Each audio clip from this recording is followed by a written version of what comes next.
بغیر کسی کی اور دیگر کی درخواست پہ کم از کم اس جج صاحبان کو اس پہ نہیں بیٹھنا چاہیے. سر اس کے اوپر جو میں نے رائے لی ہے یا جتنی بھی قانونی ماہرین سے میری بات ہوئی ہے ان کا یہ کہنا ہے کہ وہ ذاتی حیثیت میں اگر کسی جج کے اوپر کوئی بات آتی ہو تو پھر ہے یہ پوری عدالت کے اوپر توہین تھی, اس وجہ سے وہ بینچ کیس سن سکتا ہے. نہیں, یہ ایک رائے ضرور ہے, میں مانتا ہوں, اور جج صاحبان نے بھی یہ رائے لی ہے.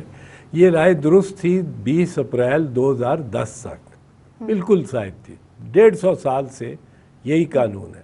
20 اپریل 2010 کو 18ویں ترمیم کے تحت آرٹیکل 10A آیا. آرٹیکل 10A نے ایک انقلاب لے آیا, ایک تبدیلی لے آیا, ایک فنڈامنٹل رائٹ لے آیا. اب آرٹیکل 2 وہ جو پہلا قانون ہے 150 سال کا, وہ اب درست نہیں ہے, وہ اب صحیح نہیں ہے, وہ رہا نہیں صحیح. اب آئین نے اور پارلیمنٹ نے ایک مشترکہ متفقہ, جس میں پاکستان مسلم لیگ نواز بھی شامل ہے, متفقہ طور پہ یہ ترمیم پاس کیا اور آرٹیکل 10A لا کے آپ کے لیے, میرے لیے, عام شہری کے لیے, بڑے کے لیے, چھوٹے کے لیے ایک نیا تحفظ پیدا کیا ہے. سر آپ کی اس بات کو اگر مان بھی لیا جائے تو پھر جو 8 رکنی بینچ نے جو انٹرا کورٹ اپیل سنی تھی اس نے بھی فیصلہ برقرار رکھا تھا, تو پھر وہ تو دوسرے ججز تھے. نہیں, وہ ججز, ان ججز نے استغاثہ خود نہیں کیا تھا. ان ججز پہ مجھے کوئی اعتراض نہیں تھا, اور یہ کہنا عدالت کا کہ سارے کے سارے جج ڈسکوالیفائڈ ہو جائیں گے, نہ میں نے یہ کہا, نہ میرا یہ اعتراض تھا, نہ ان ججوں نے استغاثے کا اجرا کیا, وہ 8 باقی ججوں نے جنہوں نے انٹرا کورٹ اپیل سنی. میں خوش ہوں کہ آپ نے ججمنٹ کو خوب پڑھا ہے اور سمجھا ہے, پر وہ نہیں بہت اچھی بات ہے, لیکن وہ ان ججوں پہ آپ اس ججمنٹ میں دیکھ لیں, میں نے کوئی اعتراض کیا ہی نہیں, میرا اعتراض ہی نہیں.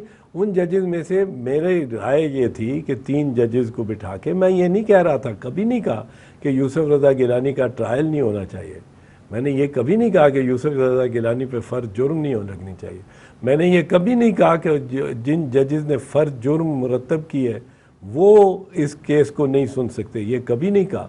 میں نے یہ کبھی نہیں کہا کہ جن ججز نے شو کاز نوٹس جاری کیا ہے وہ اس کو نہیں سن سکتے. میں نے کہا کیا, میں نے کہا کہ جن ججز نے از خود, زور ہے از خود پہ, بغیر کسی کے ایما پہ, بغیر کسی کی درخواست پہ, بغیر کسی کی شکایت پہ, بغیر کسی کے استغاثے پہ, بغیر کسی کے FIR کی جانب سے FIR کے, جن ججز نے از خود یہ شو کاز نوٹس جاری کیا ہے وہ مستغیث ہو گئے, وہ 7 جج تھے. چلیں سر آگے بڑھتے ہیں اور کچھ بات کرتے ہیں آپ کے دلائل کی ہی مزید. آپ نے جو ایک بات کہی تھی دلائل میں کہ وہ سمری وزارت قانون کی جانب سے وزیر اعظم کو بھجوائی گئی تھی, جس کی وجہ سے اس میں یہ رائے دی گئی تھی کہ خط نہیں لکھا جائے گا.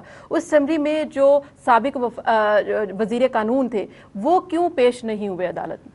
اگر وہ انہوں نے یہ ان سے ہی پوچھیے گا, وہ آج کل بڑے ناراض ہیں میرے سے کہ میں نے ان سے ایک حلفی بیان لینے کی کیوں کوشش کی. وہ میں ان کے لیے آسان اور آپ نے بھیجا تھا, ویسے حلفی بیان بھیجا تھا آپ نے؟ ان کو حلفی بیان گیا تھا, میری جانب سے نہیں گیا تھا, صدر اور وزیر اعظم کی جانب سے گیا تھا ان کو, اور صدر کے نہیں وزیر اعظم کی جانب سے گیا تھا. اور وہ حلفی بیان ایسا تھا کہ جس میں کوئی ایسی بات نہیں تھی. اس میں دیکھیں, بابر روان صاحب نے سمری میں لکھا تھا کہ خط نہیں لکھا جانا چاہیے, اور یہ وجوہات ہیں. 53 صفحے کی سمری تھی. اب ان سے صرف یہ پوچھا گیا تھا, انہوں نے صرف آ کے یہ اس بیان میں کہنا تھا کہ میں فلاں, یہ میرے کریڈینشلز ہیں ایز اے لائر, جس میں میں فلاں تاریخ کو سپریم کورٹ کا وکیل بنا, فلاں تاریخ کو سینئر سپریم کورٹ کا سینئر وکیل بنا, فلاں میں نے یونیورسٹی سے لا کیا فلاں یونیورسٹی سے، ڈاکٹریٹ کی ڈگری حاصل کی، اور یہ جو سمری میں نے بھیجی، یہ میں نے سمری بالکل بجا اور درست بھیجی، اور میں اس پہ یہ متن تھا، یہ متن تھا کہ میں نے یہ کیا ہے، اور اس رائے میں میری اس سارے ایکسپیرینس کو دیکھتے ہوئے یہ رائے ہے کہ خط نہیں لکھا جانا چاہیے۔ نہیں، اور میں نے یہ سمری بھیجی، یہ رائے میری تھی اور میں نے سمری پہ دستخط کیے۔ اب اس میں کیا چیز تھی جو غلط تھی؟ اچھا، انہوں نے پھر انکار کیوں کیا جب انہوں یہ نے ان سے پوچھئے گا، میرے سے نہیں، مجھے معلوم نہیں انہوں نے کیوں انکار کیا۔ اچھا، وہ آپ سے خفا ہے اس وجہ سے جو تاثر ملتا ہے، اور یہ قریب یہ بات ہے بھی کہ آپ پیپلز پارٹی میں ان ہوئے تو وہ آؤٹ ہو گئے۔ آپ کے ان ہونے کے اوپر تو میں بات نہیں کروں گی، لیکن ان کے آؤٹ ہونے کی وجہ جس طرح سے ان کو ناراضگی آپ کے اوپر ہی آتی ہے، تو کیا وہ آپ سے ناراض کیوں ہے کہ آپ کی وجہ سے ہی ان کو آؤٹ کیا گیا؟ عالیہ، یہ آپ ان سے پوچھئے گا، میرا ادھر اس میں کیس میں آنا اس سے کوئی تعلق نہیں ہے ان کے جانے سے۔ ان کا لائسنس سسپینڈ ہو گیا ہوا تھا، تو ورنہ میرا خیال ہے وہی وکیل ہوتے، میں نے ان کو نہیں نکالا۔ اور مجھے وزیر اعظم نے کہا کہ بابر اعوان صاحب کو ہم نے وکیل کرنا تھا، ان کا لائسنس سسپینڈ ہو گیا، آپ ہمارے وکیل ہو جائیں۔ میں ان کا وکیل ہو گیا۔ اب اس کے بعد مجھے انہوں نے کہا کہ گواہی کس کی ضرورت ہے؟ میں نے کہا جس نے سمری پہ دستخط کیے ہیں وہی تصدیق کر سکتا ہے سمری کی، بات تو سمری کی ہے، وہ تصدیق کر سکتا ہے۔ انہوں نے کہا کہ کس نے دستخط کیے ہیں؟ میں نے کہا 3 دستخط ہیں، مسعود چشتی، بابر اعوان اور نرگس سیٹھی صاحبہ کی۔ انہوں نے کہا تینوں کو گواہ بلا لیں۔